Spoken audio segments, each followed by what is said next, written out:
حضور اگلا سوال مس طاہرہ یونس جو کلیپم سے تشریف لائی ہیں ان کا ہے. وہ غیر از جماعت خاتون ہیں.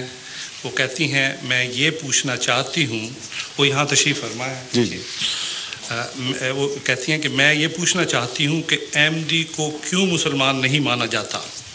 اگر احمدی مسلمان ہیں تو مجھے کس طرح معلوم ہوگا کہ وہ احمدی مسلمان ہیں؟ ٹھیک ہے، بڑی اچھی بات ہے ماشاءاللہ. احمدی کو کیوں مسلمان نہیں مانا جاتا، اس کا ایک جواب تو مولوی دے سکتے ہیں. میں تو مانتا ہوں، اس لیے غلط آدمی سے بات پوچھ رہے ہیں. لیکن ان معنوں میں ٹھیک بھی ہے کہ ان کو پتہ ہے کہ مجھے علم ہوگا، اور انہوں نے مجھ پہ اعتماد فرمایا ہے کہ میں سچ بات کہوں گا. اس لیے اس پہلو سے میں جواب دیتا ہوں مولوی کیوں ہمیں غیر مسلم قرار دیتے ہیں. اس پہلو سے بات یہ ہے کہ ایک تو ختم نبوت کا عقیدہ جیسا کہ میں نے آپ کے سامنے کھولا ہے، اس کی اگر غلط تشریح کی جائے اور یہ کہا جائے کہ رسول اللہ تو قرآن تو فرماتا ہے اس کے بعد کوئی نبی نہیں، رسول اللہ فرماتے ہیں لا نبی آبادی، اس کے بعد نئی نبوت کا سلسلہ شروع کر بیٹھے ایک آدمی، تو مسلمان کہاں سے رہے گا؟ جس نے ختم نبوت کی مہر توڑ دی، جس نے رسول اللہ علیہ وسلم کی غلامی سے آزاد ہونے کا ادعا کر لیا، وہ بھی کافر، اس کے ماننے والے بھی کافر. اور ایک بات جو نہیں بتاتے وہ میں آپ کو بتا دیتا ہوں، اس میں یہ بھی کافر ہو جائیں گے، سارے اکٹھے باہر جائیں گے. وہ یہ کہ یہ خود مانتے ہیں کہ مسیح آئے گا اور مہدی بھی آئے گا، اور یہ بھی مانتے ہیں کہ مسیح لازماً نبی اللہ ہوگا. تو آئیڈینٹی کا فرق ہے، عقیدے میں تو فرق ہی کوئی نہ رہا. سارے یہ علماء تسلیم کرتے ہیں، آپ ان سے پوچھ کے دیکھ لیں کہ مسیح آئے گا تو نبی اللہ ہوگا کہ نہیں؟ کہ ہوگا. امام مہدی خدا مقرر کرے گا کہ نہیں؟ کہتے ہیں مقرر کرے گا. اگر آپ امام مہدی کا انکار کر دیں گے تو مسلمان رہیں گے؟ سوال ہی نہیں پیدا ہوتا. وہی بات جب ہم کہتے ہیں تو ہم کافر یہ کیوں نہیں ہوتے کافر اس سے؟ اگر زہر ہے تو سب نے کھایا ہوا ہے، پھر یہ اجتماعی خودکشی ہونی چاہیے. لیکن ہم بچ جاتے ہیں اس وجہ سے کہ ان کا اپنا عمل، ان کا اپنا موقف ان کو جھوٹا قرار دے رہا ہے. بس اگر غیر مسلم بنتے ہیں تو یہ بنیں گے، ہم نہیں بنیں گے. اور حوالہ میرے پاس کیا ہے؟ رسول اللہ صلی اللہ علیہ وسلم کا. حضرت صلی اللہ علیہ وآلہ وسلم کے دو فتاوی ہیں جن کو پیش نظر رکھیں. ایک یہ کہ اگر کوئی مسلمان کو کافر قرار دے تو وہ غیر مسلم ہو، خود کافر ہو جائے گا. یہ وہ فتویٰ ہے جو علماء جانتے ہیں کہ صحیح ہے، اور اس کے متعلق کوئی بحث نہیں اٹھائے گی کہ کمزور حدیث کی بات ہے. اور حضرت مسیح موعود علیہ السلام نے ان کو کافر کہنے سے پہلے 12 سال تک مسلسل صبر کیا ان کے فتووں پر، اور یہ حدیثیں یاد کرائیں. آپ نے فرمایا کہ میں کسی کلمہ گو کو کافر نہیں کہنا چاہتا، میرا انکار بھی کرتے ہو پھر بھی میں کہہ سکتا، میرے دل میں یہ طاقت نہیں کہ میں کلمہ گو کو کافر کہہ دوں. مگر میں تمہیں یہ حدیث بتا رہا ہوں، اگر تم باز نہ آئے تو پھر محمد رسول اللہ علیہ وسلم کے فتوے کے خلاف میں کوئی فتویٰ نہیں دے سکتا. اور وارننگ کے بعد 12 سال کے صبر کے بعد گالیاں کھا کر کافر دجال کہلا کر جب وہ باز نہیں آئے تو پھر آپ نے یہ فتویٰ دیا. اور صبر کا یہ حال ہے کہ حضرت نواب محمد علی خان صاحب جو شیعوں سے مسلمان احمدی ہو کر حضرت مسیح علیہ السلام کے مریض بنے، احمدی ہونے کے باوجود اپنے گھر مولوی ثناء اللہ کو ملازم رکھا ہوا تھا، اور وہ امام الصلاۃ تھے. مولوی ثناء اللہ کے پیچھے نمازیں پڑھتے تھے. تو ایک طرف نہ صرف حوصلے کا دعویٰ بلکہ حوصلہ سامنے کھلا بیٹھا ہے. کون کہہ سکتا ہے ان حقائق کے خلاف کچھ؟ مولوی ثناء اللہ کی اولاد اگر کہیں زندہ ہے اس سے پوچھ لیں. ان کے والد صاحب ہمارے پھوپھا جان نواب محمد علی خان کے ہاں ملازم بھی تھے، بچوں کی تعلیم وغیرہ کے لیے بھی، اور امام بھی تھے.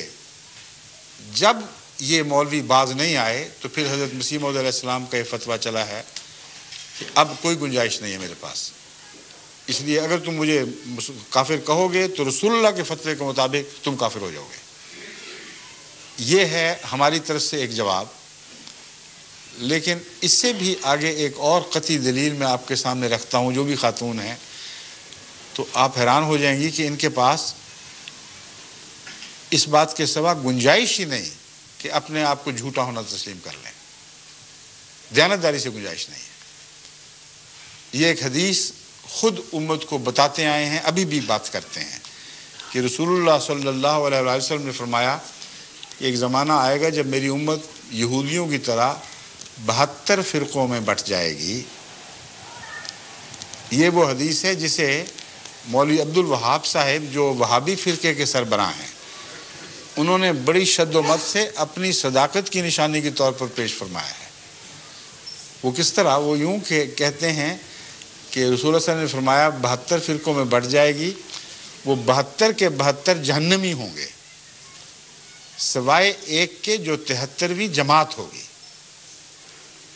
تو مولوی عبد الوہاب صاحب نے یہ دعویٰ کیا، ان کی کتب میں لکھا ہوا موجود ہے کہ میں جس فرقے کا بانی ہوں یہ وہ 73ویں جماعت ہے، جس کے متعلق یہ خوشخبری تھی کہ یہ تو پکے مسلمان اور جنتی، باقی سارے 72 کے 72 جہنمی ہیں۔ حدیث تسلیم ہو گئی نا سعودی عرب کو پوری طرح۔ اب بتائیں 72 فرقے جہنمیوں کو وہاں حج کیوں کرنے دیتے ہیں اور صرف ایک کو باہر نکالا ہوا ہے، وہ جماعت احمدیہ ہے؟ عجیب بات ہے نا۔ رسول اللہ صلی اللہ علیہ وسلم فرماتے ہیں 72 جہنمی ہوں گے، ایک جنتی اور وہ جماعت ہوگی، اور ان کے اپنے بانی فرماتے ہیں کہ ہم وہ جماعت ہیں مگر 72 کی حدیث سچی، باقی سب جہنمی ہو گئے نا۔ ان جہنمیوں کے لیے دروازے کھولے ہوئے ہیں، ان کی خاطر مدارات ہوتی ہیں، حج کی ساری سہولتیں مہیا کی جا رہی ہیں، اور ایک کو نکال کے باہر پھینکا ہے، وہ ایک جماعت ہے، جماعت احمدیہ۔ اب یہ دلیل ایک اور شکل بن جائے گی، اختیار کر لے گی۔ ہو سکتا ہے یہ سارے سچے ہوں، ان معنوں میں کہ ہر ایک یہ سمجھتا ہے کہ ہم 73ویں ہیں، ہے نا ہر ایک کو حق، اگر ہمیں حق ہے تو ان کو بھی حق ہے۔ اگر ان کو حق ہے کہ وہ اپنے آپ کو 73واں سمجھیں اور باقی کو 72 سمجھیں، تو 72 میں بیٹھے کیا کر رہے ہیں؟ ان کے متعلق اعلان کیوں نہیں کرتے کہ تم ہرگز مسلمان نہیں ہو، تم جہنمی ہو؟ جب اعلان آتا ہے تو کہتے ہیں ہم 72 ایک طرف، جماعت احمدیہ ایک طرف، اور جب اپنا سچا ہونے کا دعویٰ کرتے ہیں تو کہتے ہیں ہم 73ویں جماعت ہیں، 72 کے اندر بیٹھے ہوئے ہیں۔ اب آپ بتائیں جس ہوٹل میں 72 کمرے ہوں، 72 کو آگ لگ جائے تو وہ 73ویں کمرے والے بیٹھے رہیں گے ان کے اندر شامل ہو کر؟ وہ تو ہر آدمی نکلنے کی کوشش کرے گا۔ رسول اللہ صلی اللہ علیہ وسلم نے آگ لگنے کی بات کی ہے، فرمایا 72 کو آگ لگ گئی، یعنی گمراہ ہو گئے، اور یہ ان میں اندر بیٹھے ہوئے فخر سے کہہ رہے ہیں کہ ہم 72 ہی ہیں۔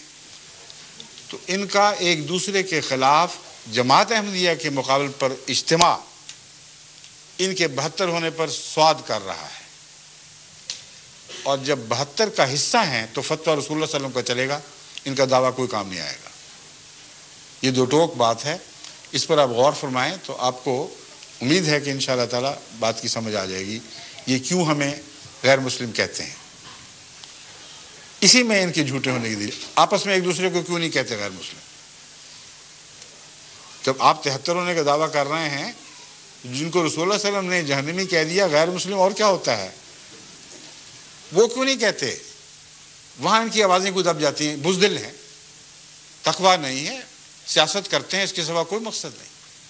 شیعوں کے اوپر دیکھیں کیسے کیسے فتوے ہیں جو سنیوں نے لگائے ہیں، شیعوں کے جوابی فتوے بھی بڑے سخت ہیں، مگر وہاں حج میں ان پر کوئی اعتراض نہیں۔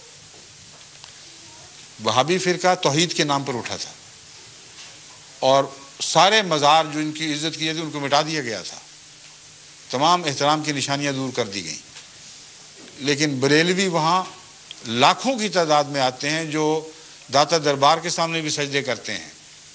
جگہ جگہ پیر بنائے ہوئے ہیں، ان کے درختوں پر ان کے نام کی ٹاکیاں جو ہوتی ہیں، چیتھڑے، وہ لگائے ہوئے نشانی کے طور پر کہ اس پیر سے ہم نے بیٹا مانگا تھا، اس نے دے دیا. اس پیر سے نزلہ درست کروایا تھا، اس نے درست کر دیا. بھرے پڑے ہیں ایسے درخت ہزارے میں جن میں نیلی پیلی ٹلیاں لٹکی ہوئی ہیں. ایسے مشرکوں کو تو وہ اجازت دے دیتے ہیں اور کوئی پرواہ نہیں کرتے. سیاست بازی ہے، اس کے سوا کوئی بات ہی کچھ نہیں.